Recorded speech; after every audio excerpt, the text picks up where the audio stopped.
fans, welcome to Lakeside Barbecue Chats. So, who knows where to get a fresh piece of meat? I mean really fresh, that was walking around 5 to 10 days ago. You know, the best place I've found to find something like that is at Costco. Now, if you go into Costco and you talk to your butcher, they can actually give you the kill date of the product that's in the display case. Now, the good thing about that is once you have the kill date, that's when you can start your wet aging process. Because what you don't want to do is just try to wet age a piece of meat that you don't have the kill date on, because if you go beyond the amount of time that you can actually wet age, you're going to wind up with a rotting piece of meat. Now, this is very crucial because the maximum amount of time you can wet age a piece of meat is 45 days.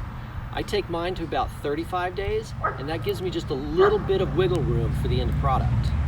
So if you've never had a piece of wet aged meat, you got to try it out sometime. We've got some great instructions on how to wet age meat and how to do it correctly without losing your product at the Academy of Q.